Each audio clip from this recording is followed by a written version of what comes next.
नमस्कार दोस्तों, career with Ashutosh channel में आप सभी का स्वागत करता हूं। दोस्तों, आपके लिए एक बहुत ही बड़ी न्यूज लेकर आया हूं। वो न्यूज है नागरिकता संशोधन अधिनियम सीएए के अंतर्गत 14 लोगों को नागरिकता प्रमाण पत्र नई दिल्ली में वितरित किए गए और 300 से अधिक लोगों को नागरिकता प्रदान की गई है।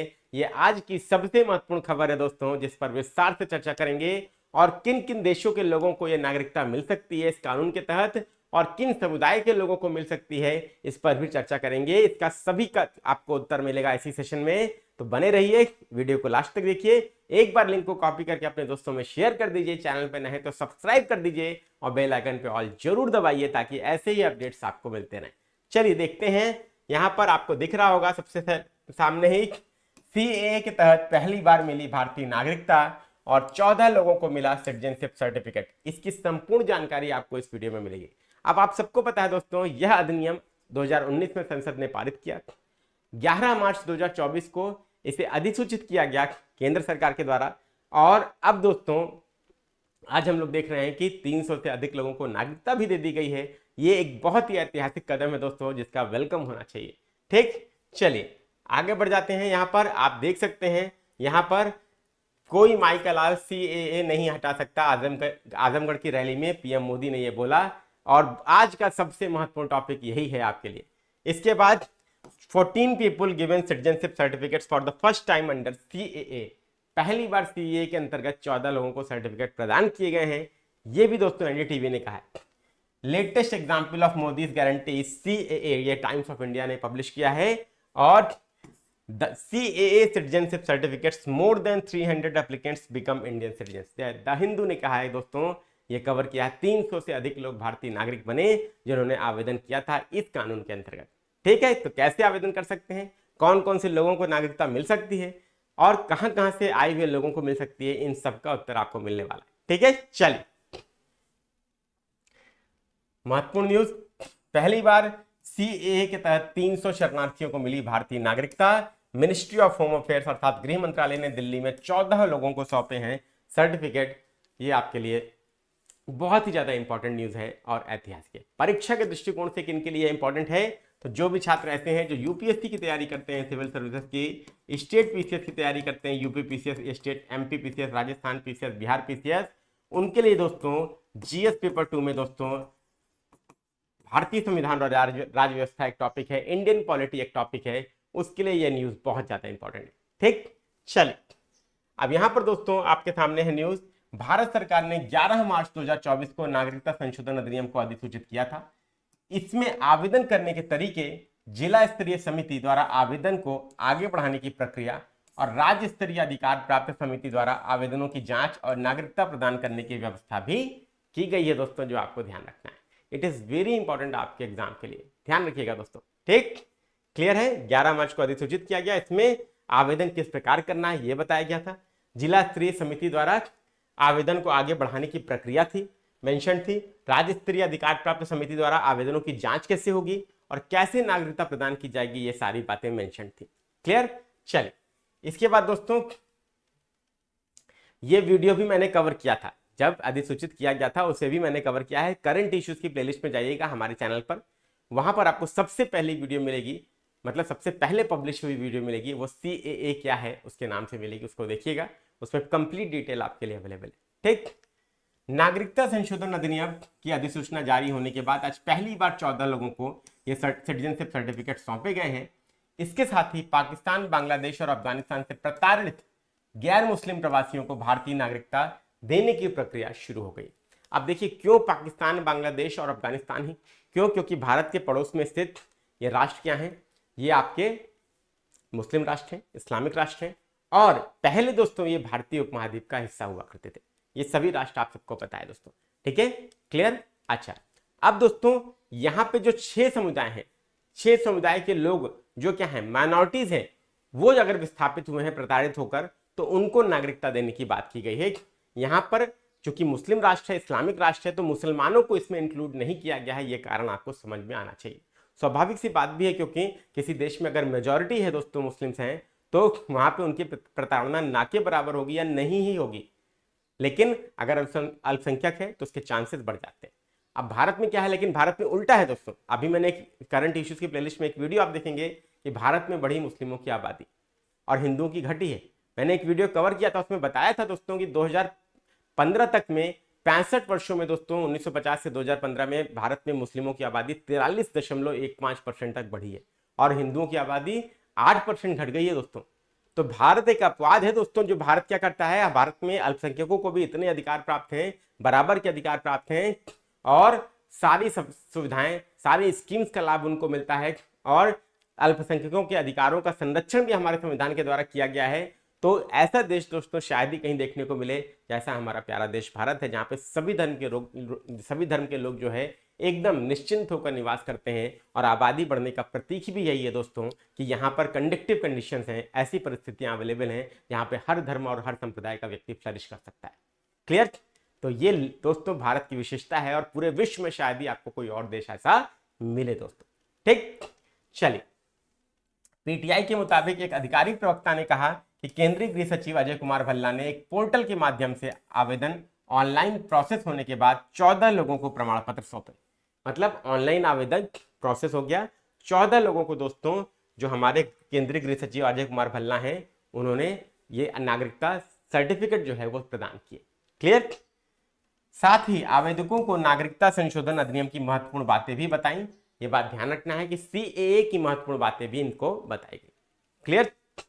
इस मौके पर सचिव डाक, निदेशक आईबी और भारत के रजिस्ट्रार जनरल सहित कई वरिष्ठ अधिकारी भी मौजूद रहे। क्लियर? ये बात ध्यान रखिएगा, इंपॉर्टेंट है दोस्तों आप सभी के लिए। इसके बाद आप देख सकते हैं यहाँ पर ये नागरिकता सर्टिफिकेट प्रदान करते हुए केंद्रीय गृह सचिव आपके सामने इनको दिया गया है नागरिकता सर्टिफिकेट, सिटीजनशिप सर्टिफिकेट प्रदान किया गया। इसके अलावा यहाँ पे एक और सज्जन है, इनको भी ये सर्टिफिकेट प्रदान किया गया, आप देख सकते हैं। और यही सेम चीज दोस्तों अपने ट्विटर हैंडल पर अर्थात एक्स हैंडल पर पोस्ट किया एएनआई ने और लिखा है the first set of citizenship certificates after notification of the citizenship rules 2024 were issued today. Union home secretary Ajay Kumar Bhalla handed over citizenship certificates to some applicants in New Delhi today. Home secretary congratulated the applicants. उन्होंने सबको शुभकामनाएं भी दी और भारत के नागरिक बनने की बधाइयां दी। क्लियर? ठीक है, चलिए आगे बढ़ जाते हैं। किन देश के लोगों को यह नागरिकता मिल सकती है दोस्तों और किन संप्रदाय के लोगों को? ये दो क्वेश्चन ऐसे हैं दोस्तों जो आपके एग्जाम के लिए इंपॉर्टेंट है। ठीक, तो नोट कर लीजिए। इस कानून के जरिए सबसे पहले पाकिस्तान, बांग्लादेश और अफगानिस्तान, इन 3 देश के लोगों को नागरिकता मिल सकती है। यह बात ध्यान रखिएगा। इन 3 देश से अगर विस्थापित कोई है और 31 दिसंबर 2014 से पहले भारत में शरण लिया है तो उन्हें नागरिकता के लिए आवेदन कर सकते हैं वो, और कैसे कर सकते हैं ये भी बताऊंगा भी, और उन्हें नागरिकता मिल सकती है। क्लियर? और किन समुदाय के लोगों को मिल सकती है ये भी पूछना है आपका, स्वाभाविक है। तो पहला हिंदुओं, दूसरा सिखों, तीसरा बौद्धों, चौथा जैन, पांचवा ईसाई और छठा पारसी। मतलब 6 संप्रदाय ऐसे हैं, हिंदू सिख बौद्ध जैन, हिंदू सिख बौद्ध जैन, ईसाई और पारसी। 6 समुदाय में केवल मुस्लिम शामिल नहीं है। क्यों? क्योंकि इन 3 राष्ट्रों में मुस्लिम क्या है, बहुसंख्यक है, इस्लामिक नेशन है, मैंने पहले ही आपको बता दिया।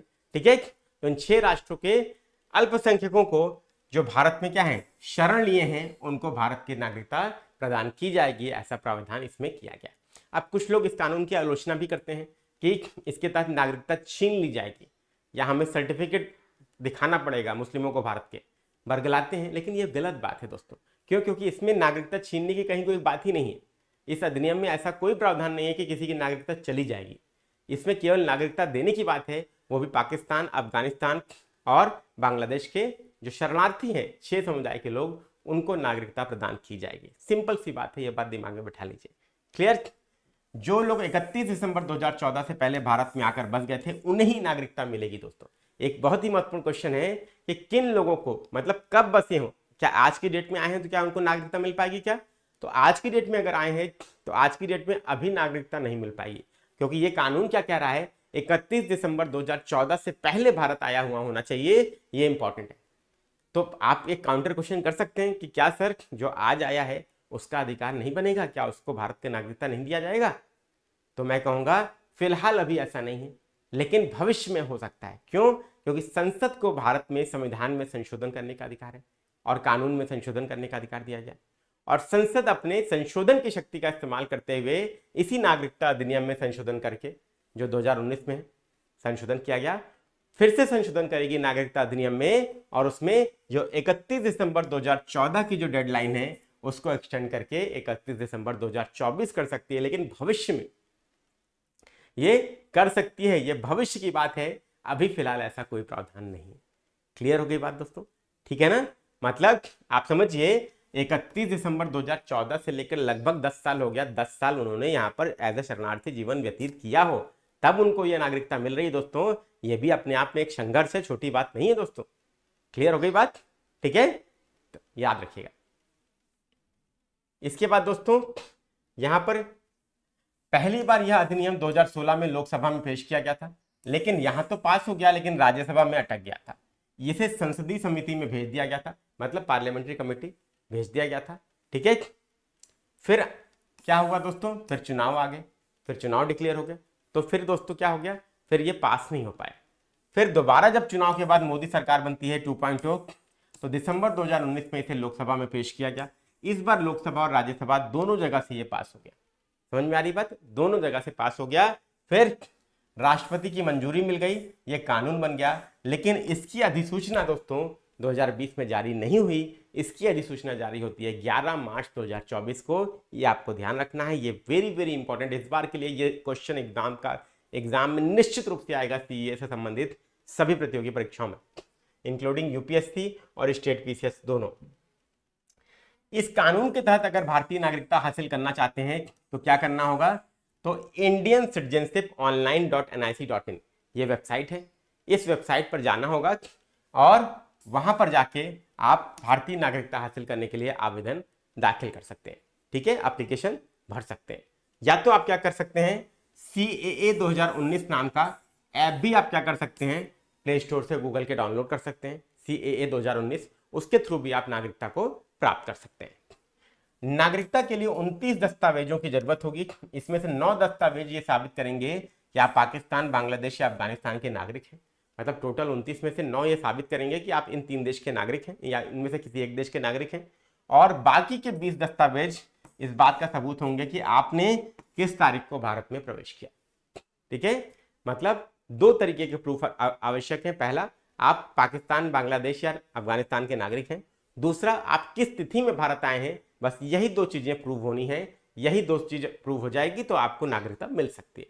ठीक, याद रखिए फिर से, इंडियन सिटीजनशिप online.nic.in। जो भी छात्र लोग ऐसे हैं जो इसके बारे में आवेदन करने का सोच रहे हैं, अगर वो ये वीडियो देखें तो उनको ये क्लियर कट पता चल जाना चाहिए कि कैसे उनको नागरिकता मिलेगी। ठीक, इसीलिए इसे ज्यादा से ज्यादा लोगों तक शेयर करिएगा दोस्तों, बहुत इंपॉर्टेंट है। ऑनलाइन आवेदन करने के बाद फॉर्म की जांच जिला स्तर की समिति करेगी। इसके बाद यह समिति आवेदक को ईमेल या एसएमएस के माध्यम से तारीख और समय के बारे में सूचित करेगी। मतलब पहले जांच होगी जिला स्तरीय समिति के द्वारा, इसके बाद दोस्तों यहां पर एसएमएस या ईमेल के माध्यम से तारीख और समय उसको बताया जाएगा जिस दिन उसको अपना मूल दस्तावेज लेकर आना पड़ेगा। ठीक, यदि दस्तावेज ठीक है तो नामित अधिकारी ऑनलाइन प्रमाणित करेगा कि कागजात सत्यापित। अगर सभी दस्तावेज ओके हैं तो जो अधिकारी है वो प्रमाणित करेगा कि कागजात एकदम सही है, सत्यापित है, प्रमाणित है। जिला समिति फिर निष्ठा की शपथ भी अपलोड करेगी। जिला समिति क्या करेगी? फिर निष्ठा की शपथ, जिस कैंडिडेट को मिल रही है नागरिकता, उसकी निष्ठा की शपथ भी अपलोड करेगी और आवेदन को इलेक्ट्रॉनिक रूप से सशक्त पैनल को भेजेगी। यह पैनल फिर मामले की जांच करेगा और आवेदन को मंजूरी या अस्वीकार करेगा। मतलब फिर से एक दोस्तों, ये पैनल क्या करेगा? इलेक्ट्रॉनिक रूप से सशक्त पैनल को जिला समिति भेज रही है। इसके बाद ये पैनल फिर से जांच करेगा और आवेदन को मंजूर करेगा या तो अस्वीकार करेगा। ठीक, सबसे आखिरी में आवेदक को नागरिकता का सर्टिफिकेट जारी किया गया। मतलब सबसे लास्ट स्टेज क्या है कि आवेदक को नागरिकता का सर्टिफिकेट दिया जाएगा, जैसे कि आपको मैं दिखाया मैंने कि प्रदान किया गया 14 लोगों को सर्टिफिकेट और 300 से अधिक लोगों को नागरिकता दी गई है। ये बात ध्यान रखिएगा। ठीक, जिन लोगों को भारतीय नागरिकता दी जाएगी उन्हें भारत में प्रवेश की तारीख से नागरिक माना जाएगा। अब आपके दिमाग में एक स्वाभाविक सा प्रश्न आना चाहिए, ये क्या सर नागरिकता जिस दिन से दी जाएगी उसी दिन से नागरिक बनेंगे ना? तो मैं कहूंगा नहीं, जिस तिथि से भारत में आए हैं उस तिथि से उनको भारत का नागरिक माना जाएगा। ये बात ध्यान रखिएगा। इसीलिए तो प्रूफ किया जा रहा है ना कि आप किस तिथि को आए हैं, ये प्रूफ आपको देना है। जो पहले मांगा गया। ठीक, क्लियर हो गई बात? ठीक है, चल अब दोस्तों सीएए की बात हो रही है, तो सीएए का फुल फॉर्म है सिटीजनशिप अमेंडमेंट एक्ट। ठीक है दोस्तों, क्या है? Citizenship amendment act. ठीक है, नागरिकता संशोधन अधिनियम, याद रखिएगा, इंपॉर्टेंट है। इसके बाद यहां पर आपके लिए इंपॉर्टेंट चीज क्या है, इसका फुल फॉर्म आपको बिल्कुल रूप से याद होना चाहिए सभी लोगों को। सीएए तो हम लोग जानते हैं, लेकिन इसका फुल फॉर्म क्या है ये भी पता होना चाहिए। ठीक है, हिंदी में नागरिकता संशोधन अधिनियम कहते हैं। ठीक, 2019 में 11 दिसंबर को इसे पारित किया गया था। इसके फेवर में 125 वोट और विपक्ष में 105 वोट पड़े थे। राष्ट्रपति ने 12 दिसंबर को दोस्तों क्या किया था, इसे मंजूरी दी थी, याद रखिएगा। और इसके लिए ऑनलाइन आवेदन करने के लिए एक पोर्टल भी है जो मैं आपको बता चुका हूं। ठीक है, आपके सामने मैंने दिखाया था, आप फिर से देख लीजिए आप लोग, इस पोर्टल का नाम क्या है।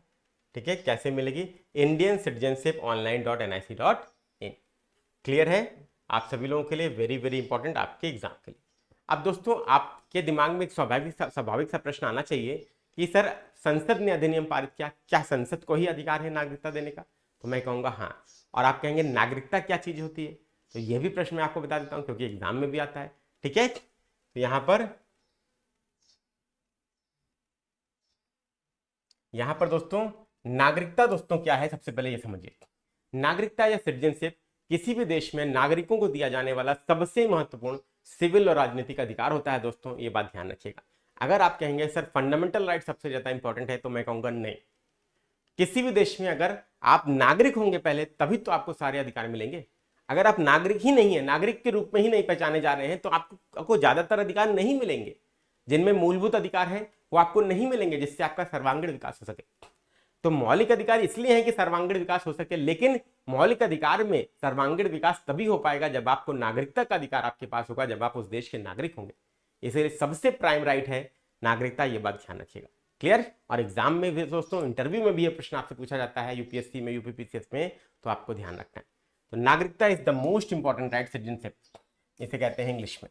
अब हमारे संविधान में भाग 2 में अनुच्छेद 5 से 11 में नागरिकता के प्रावधान मेंशन किए गए। ठीक, तो चलिए देख लेते हैं इसमें भी क्या क्या लिखा हुआ है। यहां पर अनुच्छेद 5 संविधान के प्रारंभ में नागरिकता की बात करता है। मतलब अनुच्छेद 5 ये कहता है कि संविधान जब लागू हुआ तो उस समय जो लोग भारत के परिक्षेत्र में थे, भौगोलिक क्षेत्र में थे, वे सभी भारत के नागरिक हो गए। क्लियर? इसके बाद दोस्तों अनुच्छेद 6 क्या कहता है? ऐसे व्यक्ति के नागरिकता के अधिकार जो पाकिस्तान से भारत आए। अनुच्छेद 6 ये कहता है कि जो लोग पाकिस्तान से भारत आए, आपको पता है कि 1947 में जब हमारा देश आजाद हुआ तो 2 राष्ट्र बने, भारत और पाकिस्तान, चूंकि विभाजन हुआ था और धर्म के आधार पर विभाजन था, तो कुछ लोग यहां से पाकिस्तान गए, कुछ लोग पाकिस्तान से भारत आए। तो जो लोग पाकिस्तान से भारत आए दोस्तों, उनको नागरिक माना गया। किस अनुच्छेद के तहत? अनुच्छेद 6 के तहत। ठीक, क्लियर हुआ? एकदम क्लियर बता रहा हूं सिंपल भाषा में। अनुच्छेद 7 पाकिस्तान के प्रवजित व्यक्तियों के नागरिकता के अधिकार। पाकिस्तान के प्रवजित व्यक्तियों के नागरिकता के अधिकार, ये क्या है दोस्तों? पाकिस्तान से जो माइग्रेट हुए, मतलब जब विभाजन के समय तो चले गए पाकिस्तान, लेकिन उनको वहां पे समझ में नहीं आया, उनको कंफर्टेबल महसूस नहीं हुआ, सुकून नहीं मिला, उनको भारत ही ज्यादा अच्छा लग रहा था, तो वो माइग्रेट कर गए वापस से इंडिया। तो ऐसे व्यक्तियों के लिए नागरिकता के अधिकारों को अनुच्छेद 7 जो है क्या करता है?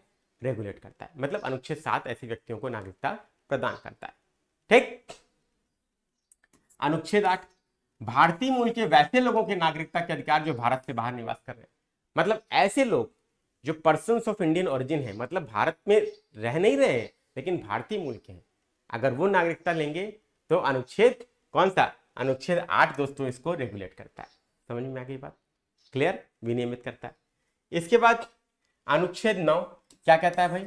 जो व्यक्ति स्वेच्छा से दूसरे देश की नागरिकता प्राप्त कर रहे हैं उन्हें भारतीय नागरिक नहीं माना जाएगा। अगर आप भारतीय नागरिक हैं या आप भविष्य में यूएसए की नागरिकता ले लेते हैं, तो फिर आपकी भारतीय नागरिकता, जिस दिन से आप यूएसए के नागरिक हो जाएंगे उस दिन से भारत की नागरिकता समाप्त हो जाएगी, क्योंकि भारत में दोहरी नागरिकता का प्रावधान नहीं है। क्लियर? डुअल सिटीजनशिप अलाउड नहीं है। अनुच्छेद 10 क्या कहता है? नागरिकता के अधिकारों की निरंतरता। मतलब नागरिकता, कोई भी व्यक्ति भारत का नागरिक तब तक बना रहेगा जब तक संसद ऐसा चाह रही है कानून के माध्यम से। क्लियर? ठीक है। अनुच्छेद 11, संसद द्वारा कानून बनाकर नागरिकता के अधिकारों का नियमन करना या विनियमन करना। मतलब ये जो राइट है दोस्तों, ये जो आर्टिकल है, ये दोस्तों अनुच्छेद 11 सबसे इंपॉर्टेंट है दोस्तों। अब देखिए एक बात याद रखिएगा दोस्तों, आपका अनुच्छेद 5 से 9, एक बात ध्यान रखिए आप लोग, यहां पर एक महत्वपूर्ण चीज बता दूं आपको, अनुच्छेद 5 से 9 जो है दोस्तों, ये उन लोगों के नागरिकता के अधिकार की बात करता है, उन लोगों की नागरिकता के अधिकार की बात करता है जो 1947 से लेकर 1950, मतलब संविधान लागू होने से पहले दोस्तों भारत से इधर आए, मतलब पाकिस्तान से इधर आए या इधर से पाकिस्तान गए या फिर से लौट आए, उन लोगों या पर्सन्स ऑफ इंडियन ओरिजिन है, उन लोगों के नागरिकता के अधिकार के बारे में बात करता है अनुच्छेद 5 से 9। लेकिन ये बात ध्यान रखिएगा, अनुच्छेद 11 जो है दोस्तों, अनुच्छेद 11 जो है 1950 के बाद, मतलब भारतीय संविधान पूर्ण रूप से लागू होने के बाद, ये दोस्तों अनुच्छेद 11 क्या कहता है, संसद कानून बनाकर नागरिकता के अधिकार को विनियमित करेगी। अनुच्छेद 11 संसद को यह शक्ति प्रदान करता है कि संविधान पूर्ण रूप से लागू हो चुका, अब भविष्य में जो भी लोग भारत की नागरिकता चाहेंगे उनको नागरिकता कैसे मिलेगी, तो उसके लिए दोस्तों संसद को एम्पावर कौन अनुच्छेद करता है, अनुच्छेद 11 एम्पावर करता है, संसद को अधिकार देता है। आपके दिमाग में होगा ना क्वेश्चन, संसद को अधिकार किसने दिया, तो संसद को अधिकार संविधान के निर्माताओं ने अनुच्छेद 21 को डालकर दिया दोस्तों। और अनुच्छेद 21 क्या कहता है, अनुच्छेद 21 सीधे सीधे कहता है कि संसद को यह अधिकार है कि वो नागरिकता के अधिकारों पर विनियमन रेगुलेशन कर सकती है।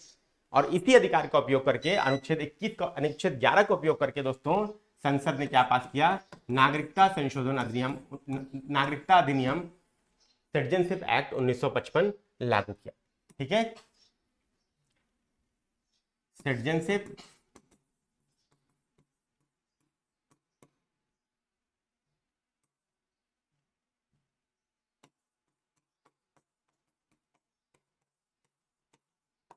सिटीजनशिप एक्ट 1955 लागू किया दोस्तों अनुच्छेद 11 की शक्ति का उपयोग करके भारतीय संसद ने, जिसे समय समय पर संशोधित किया जाता रहा है। और जो लेटेस्ट आपका अमेंडमेंट है वो कौन सा है, 2019 का, जिसे हम क्या कहते हैं, जिसे हम CAA 2019 कहते हैं, मतलब सिटीजनशिप एक्ट में अमेंडमेंट। तो सिटीजनशिप एक्ट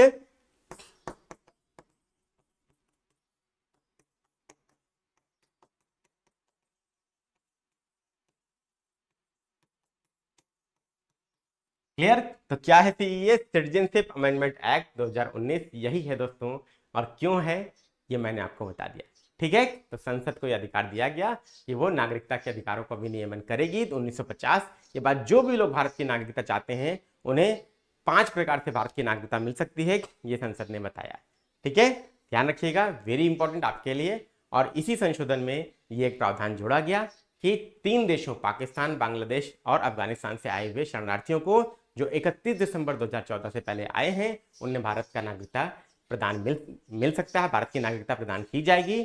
और वो 6 समुदाय के होने चाहिए, हिंदू, सिख, बौद्ध, जैन, ईसाई और पारसी। और मुस्लिम को इंक्लूड इसलिए नहीं किया गया दोस्तों क्योंकि मुस्लिम्स इन देशों में, क्योंकि ये इस्लामिक नेशंस हैं, यहाँ पे ऑलरेडी मेजोरिटी में है, तो उनके साथ प्रताड़ना या विस्थापन की गुंजाइश ना के बराबर है। ठीक है, इसीलिए दोस्तों उनको शामिल नहीं किया गया। क्लियर हो गई बात। तो ये रहा आज का वीडियो, उम्मीद करता हूँ आप सबको पसंद आया होगा। और आप सभी लोगों के लिए महत्वपूर्ण सूचना ये है कि यूपीएससी और यूपीपीसीएस की तैयारी करने वाले छात्र, जो भी छात्र हैं, वो हमारे एप्लीकेशन को डाउनलोड कर सकते हैं, हमारे एप्लीकेशन करियर विद आशुतोष को, जिसका लिंक डिस्क्रिप्शन में आपको मिल जाएगा, और प्ले स्टोर से भी आप डाउनलोड कर सकते हैं। और हमारी सिविल सर्विसेज की यूपीपीसीएस 2024 की बैच को ज्वाइन कर सकते हैं प्री और मेंस की संपूर्ण तैयारी के लिए। और ऐसा ही विश्लेषण दोस्तों हम लोग उस क्लासेस में करते हैं, सिविल की क्लासेस में करते हैं, जो आपके एग्जाम के लिए आवश्यक है, प्री के लिए भी, मेंस के लिए भी और इंटरव्यू के लिए भी। Thank you very much, best of luck.